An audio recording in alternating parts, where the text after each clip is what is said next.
What's going on, my babies? Welcome back to another episode of The Spiritual Word. As always, I apologize for any noises in the background in advance and anything of that nature. And I have an audio version of this podcast anywhere you can find audio podcasts, and a video version of the podcast if you want to see this visually on YouTube. They're both called The Spiritual Word. Before I start these, I want to start these off by stating that I apologize for any noises in the background in advance and anything of that nature, and that I also want to make it clear that these are for entertainment purposes only. Always do your own research to come to your own conclusions, to make your own decisions, to have your own answers, and I believe in your ability to do so, to be your own person, as you proven me correct by clicking on today's episode.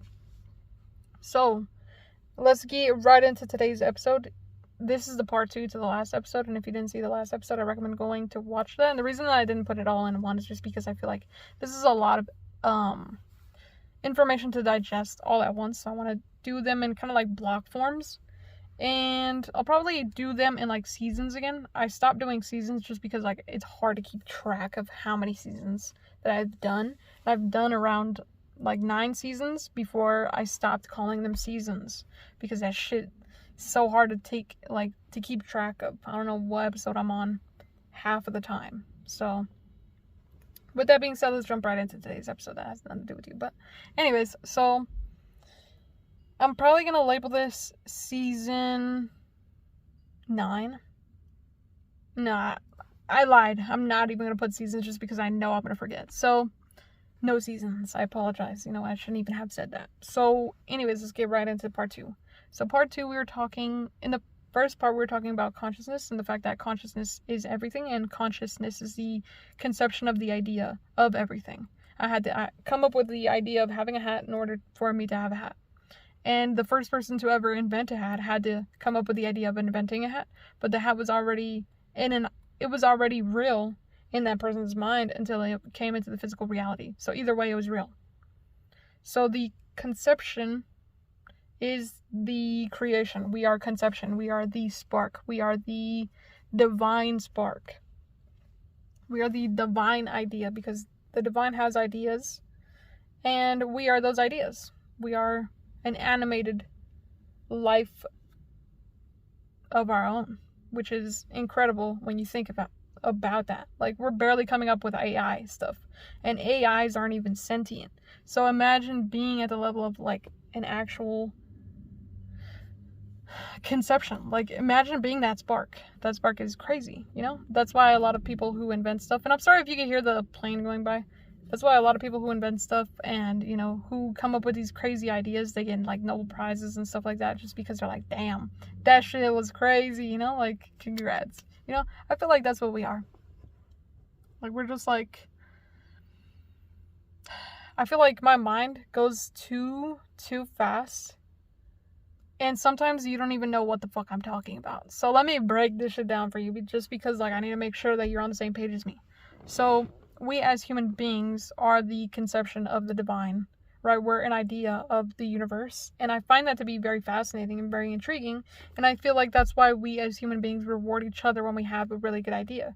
Because it's really not our idea, but we are presenting, this body makes you like confused, right? Like, when you are born into this reality, you're like, okay, all I know is humans.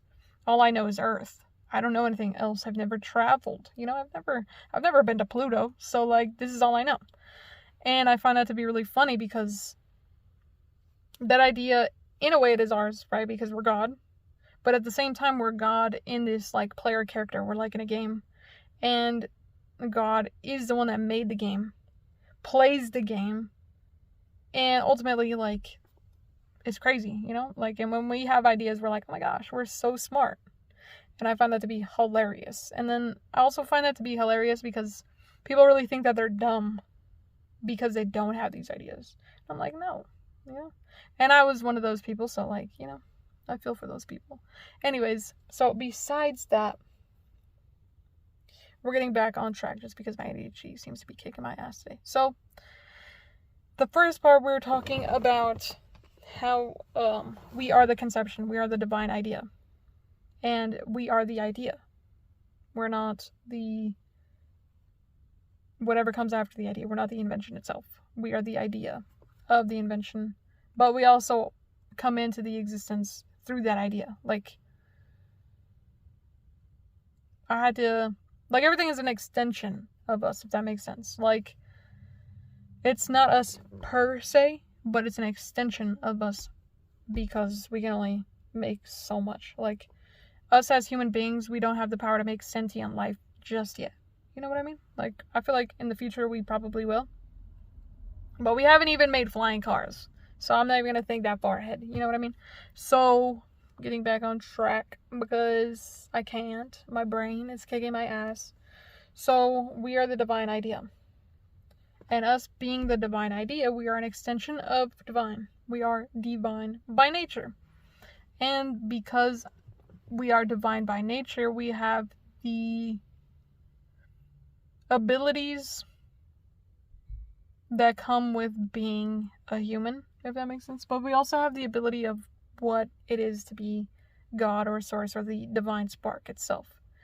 And so, as I'm reading this book, he constantly reiterates and restates and states over and over and over and over and over again that we are the divine spark.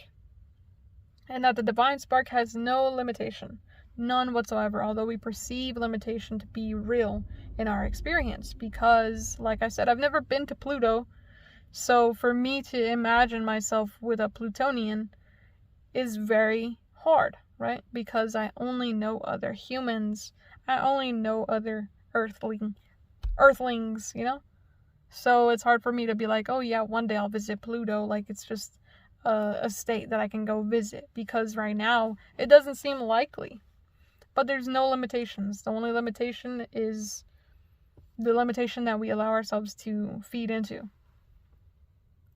And a lot of the time, we think that the limitations are real. We believe that these limitations are real because it's just our way of thinking as human beings. Like, I feel like that's like a species thing.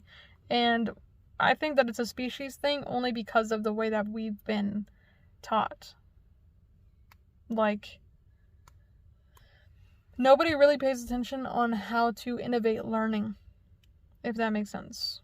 Like, we don't innovise the things that I feel like we should innovise, or innovate, if innovise is not a word, innovate. And obviously we do innovate and we're coming up with better and better and better and better. But I feel like we don't pay attention to like the small details that will make a big impact. And not that this is really that important. Yeah, obviously it is important because, you know, if it's a spark divine idea, it is important. Which is why I talk about what I talk about on these podcasts, because I feel like if you are taught from a young age that limitation is what is inside of you, and that you only know limitation, you don't know free thinking or free being, then you will live your life through that limitation and through that lens of limitation. And limitation can only get us so far. I feel like that's why we have such few, and I say such few because there's like, what, 8 billion, like 2 billion? I don't know the number, but I know that, like, our numbers of how many people live on Earth is, you know, relatively big in my mind, you know? It's pretty big. And the fact that we don't have Nobel Prize winners left and right, like it's not my next door neighbors, is something that intrigues me and something that I find to be very odd. You know, just because if you conceive the fact that there's no limitation, the only limitation are the limitations that we put on ourselves. And the only reason we would put that on to ourselves is if we thought that it was useful. Or if we were taught that it was useful. Like how I think logically. I think logically because I think that that's useful and that that's helpful. And also partially because my personality just works that way. I learn things better, or I learn things quicker or easier when there's logic behind it. Some people don't. Some people need an emotional way of thinking. Like, you know how some people, what is it? Like, some people react and some people respond. And that's their natural state.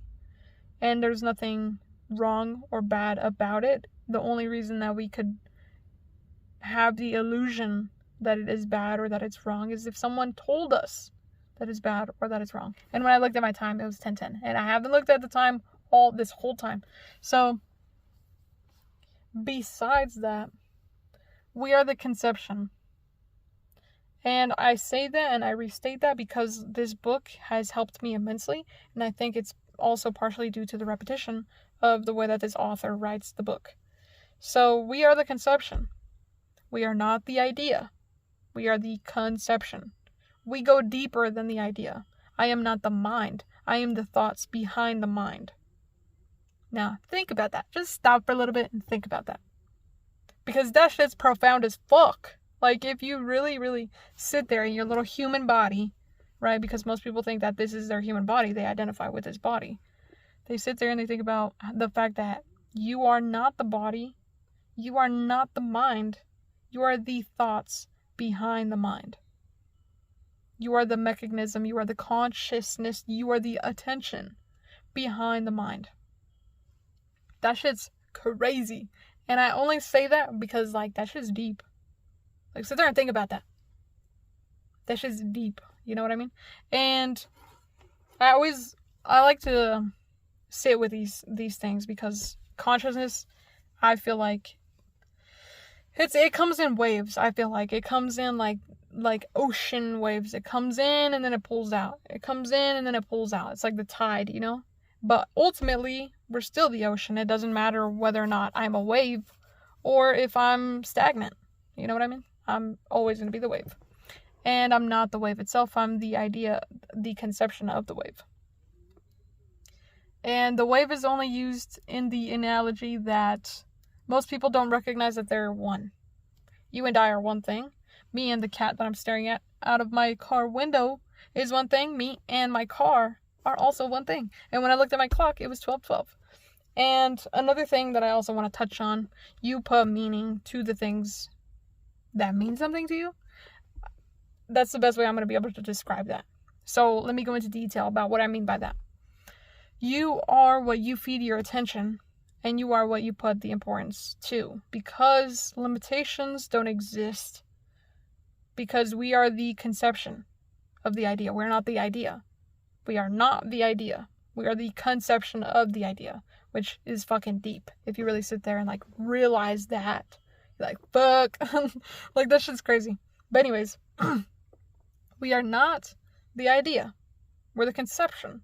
And because we're the conception, I have no limitations. I have no limitations whatsoever.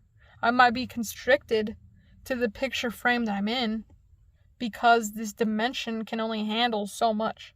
Like, I think people forget that, you know, like, when we look at the science of dimensions, I love dimensions. Dimensions so fun for me, just because I'm like, ew, you know?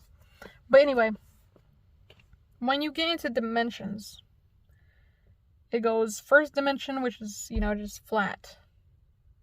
And then the second dimension, which is adding, you know, a different direction. And then you get into the third dimension, which adds volume. And then you get into, you know, the deeper dimensions, which adds time, which also adds animation. And the limitations are there for us to, like, go into no limitations. Like, how do I describe this? It's kind of like, this is gonna get weird, but, you know, 18 plus, if you're a kid, you're not gonna get this. Actually, you know what? I'm gonna talk about this in a kid term, just because, like, I can't talk about this in an adult term and leave out the kids. Doesn't, you know, can't be unity if I don't include everybody. So, it's kind of like when you throw a water balloon at somebody and it explodes. We are, hold on, let me backtrack myself a little bit. So,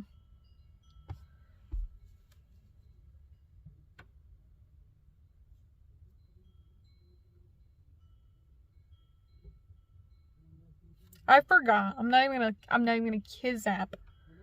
And cat means lie. So I'm not even gonna kiss zap and tell you anything. I'm just gonna like backtrack a little bit just because I feel like I lost my train of thought. And I was on a roll. So give me a second. I got it. Okay, so there's no limitations. And when you recognize that there's no limitations, you turn into that water balloon that bursts. And the reason I state that, it's kind of like, I know a lot of people who don't like being in their skin, per se. Like, I'm not going to say this is everybody, obviously, but sometimes you can feel uncomfortable in your skin, right? The uncomfortability of being a human is the limitations. And you don't enjoy the limitations, which is what makes you want to rebel or what makes you restless or, you know, whatever the case is for you. But that is a limiting idea, right? And when you relieve yourself of these, and I like the word I just used. Hold on, I just have to like give myself a little bit of credit right there. So I like the use of the word relief. Because like in Buddhist philosophy, you are never exalted of karma or you're never exalted of suffering. You can only free yourself from these limiting ideas. And that's the same thing for consciousness. In consciousness, you have the choice of the duality, but the duality is a false image because we're all one thing. And that one thing is everything. We are everything. We're just an extension of everything. And we're also an extension of nothing. Because from nothing, something can be created.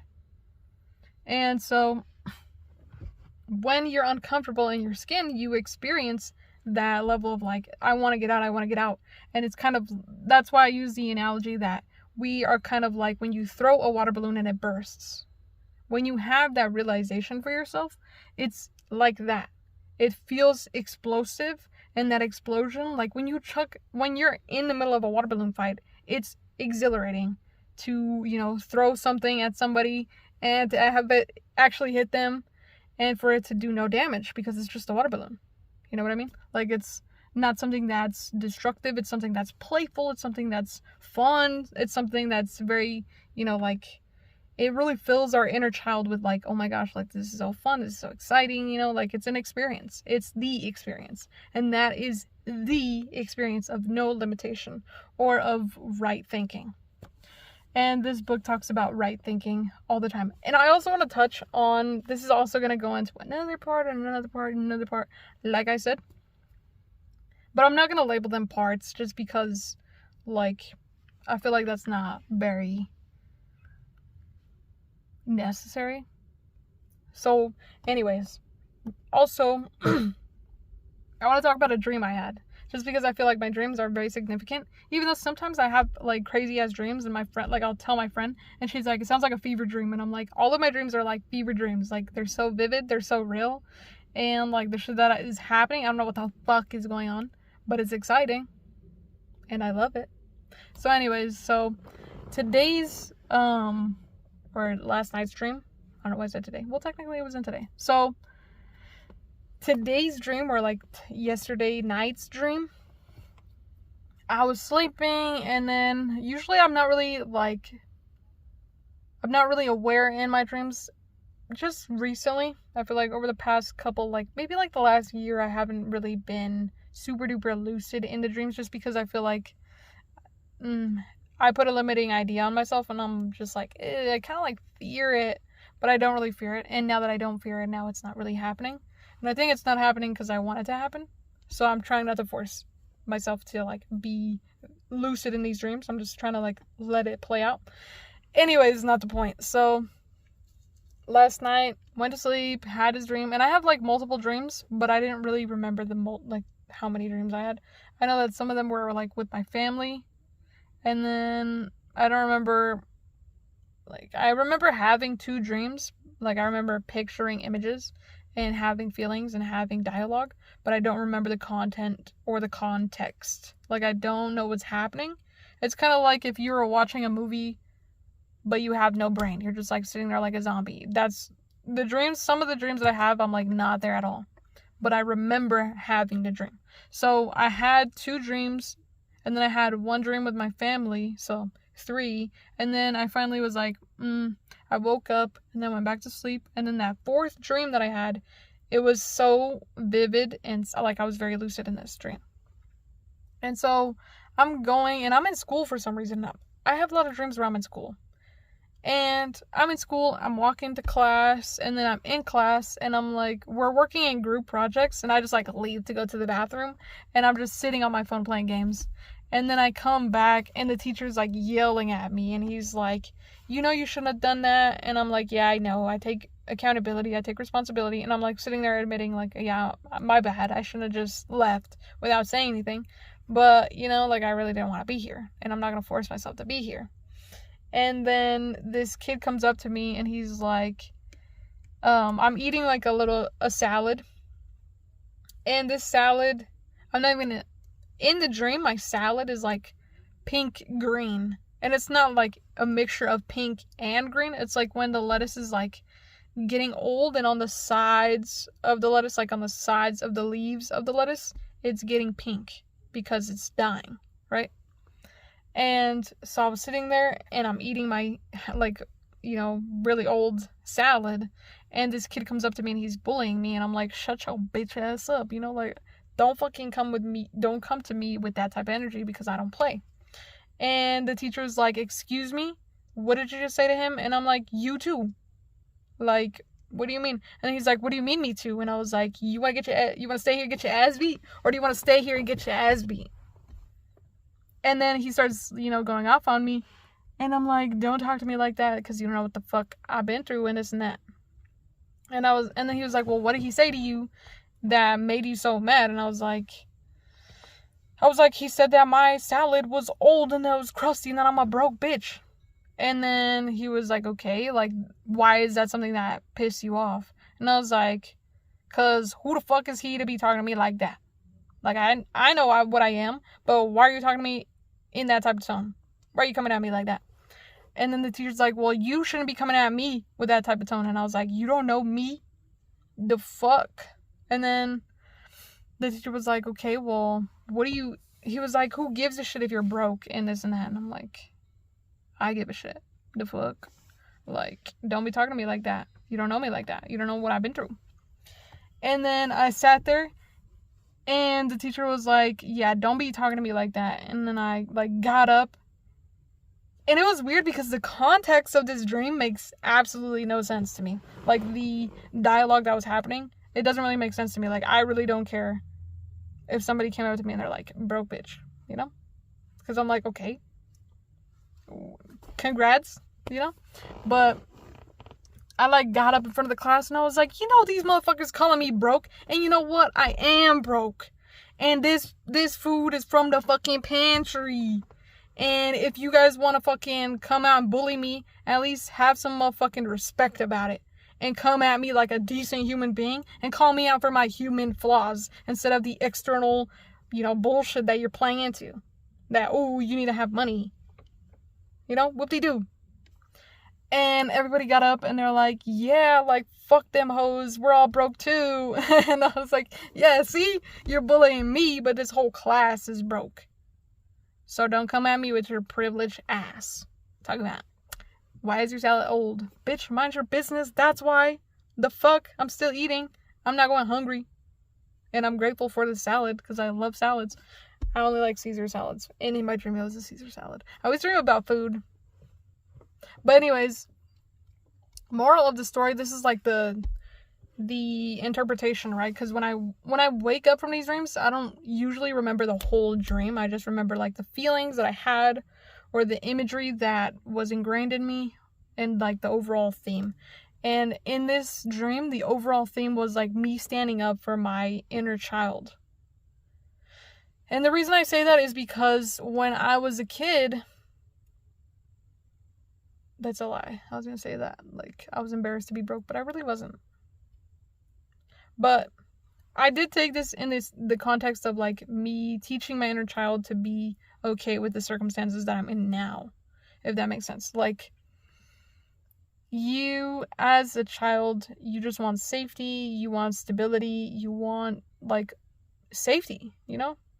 And as a kid, I never got that safety when it came to stability financially. And I kind of like taught myself that there's never going to be consistency within stability. Like, stability is not a real thing. And it is a real thing, obviously, if you play into the idea that you yourself are stable, right? Like, you can create these manifestations of your own, but it takes a certain level of understanding and knowing what is what. You know, like, the only thing that's consistent is matter. And I can use that to feed myself in this reality, to give myself reassurance, to give myself guidance, to keep myself from, falling off my path. And I think that was the dream that demonstrated that to me. It was like me standing up for all the things that I used to get picked on for as a kid. Like, I remember I used to be, I'm a weird person. I'm not even gonna kiss that. But I used to get bullied in elementary school for being weird. And I really didn't ever fucking care. But when I would go home, it was always a fear in the back of my mind that I wouldn't have everything that I needed. Or that I wouldn't be able to get the things that I really, really wanted to get. Like, when you go... Like, I remember being scared every year to this day, that I wouldn't get anything for Christmas, even though, like, that was never the case. Like, that was always an irrational fear of mine. And to this day, I don't know why that's a lie, but, like, I didn't know why that was an irrational fear up until now, up until having this dream, right? And this is what the dream kind of like revealed to me. And it's kind of a multitude of different things. Like, I was really proud of myself in the dream for standing up for myself. In the midst of being wrong, for standing up for myself. Like, I felt really safe. And nobody brought me that safety. I did that. And I felt really proud of myself. And not only was I proud of myself, but the people around me were proud of me. And I was never somebody who, like, fiended for validation or anything like that, but I feel like I was always somebody who wanted to take care of other people as well. Not just myself. I don't want to just be stable to be stable. I want to be stable so that I can provide what feels like home for other people. Because if I'm home, then I can provide that sense of vibration for another person. Like, I can be that inspiration that makes somebody else want to be stable. Or at least, conventionally, I am not stable, right? Like, the shit that I talk about is super fucking unhinged, but I do it in a manner that's very grounded. And, I want to be that sense of security for people who don't feel security. And I need to provide that for myself. And I have been providing that for myself. And I will continue to provide that for myself. And knowing what I am has been extremely helpful. And I also feel like it's also partially due to this book and that I've been reading. And the fact that it talks about everything in such a grounding way. And so the overall theme of this dream is that I'm standing up for people who just, not that they want to show off or not that they want to be the bigger person, but in a way it feels that way. Like, I am standing up for the people who are just like me. I am being the stability for people who are just like me. And we're all the same person. Even the people who bully. And even the people who pick on you and knock you off of, whatever path you're on. Because it's just another piece to, the up and down. It's just another force that can be played. And that they have the free will to choose. And when I woke up from that dream, I was like, oh my gosh. I realized all this shit all at once, right? So there's just a lot to think about. But I was like, wow. Like, I'm really doing the thing that I want to do. And for no other reason than to do it for me. but also to cause a snowball effect and to better the people around me's lives. Because if I didn't want to better their lives, I would just do the conventional work for myself. And I don't want to work for myself. I want to work for everybody, not just myself. I could just be a person who goes around and, you know, like talks down to kids and like says, well, you shouldn't be on this app anyway. And I don't. I try not to use metaphors or analogies that are very like I wouldn't say scary is a good word, just because I'm like, what are you scared of? Like, I get it. I used to be scared. But at the same time, don't be scared. So I wouldn't say that I don't use scary analogies, because sometimes I do. But I try not to use analogies that a younger person wouldn't understand. But also an analogy that an older person would look at and be like, yup, that thing, you know? And I'm really sitting in a good spot right now. So that's why I wanted to talk about my dream, just because I'm like, oh my gosh, like, that's such a good dream. And I love my dreams. And I have them all the time. And they're always crazy and feverish. But I love it about me. Like, I love that. And it's crazy. Like, you know, like, I really go to sleep. And in my sleep, my brain is still processing. What? Like, that's crazy. And the fact that I'm like a human on a rock that's floating, that's crazy. You know what I mean? Like, it's crazy. But anyways, that's it for today's episode. It went a little bit over the time of 20 minutes that I try to keep it under. So I apologize for that. But anyways, thanks for tuning in and tapping in. If science, psychology, spirituality, self-help, religion? I don't know what the last one is. I forgot. But if those are topics that you're interested in, I recommend subbing or following. Whatever platform you're finding me on, I have an audio version of this and a video version of this. Anywhere you want is there. And, you know, both of the names, they're the same name for every single platform, The Spiritual Word. So with that being said, thanks for tuning in and tapping in, and I'll see you in the next one. Peace.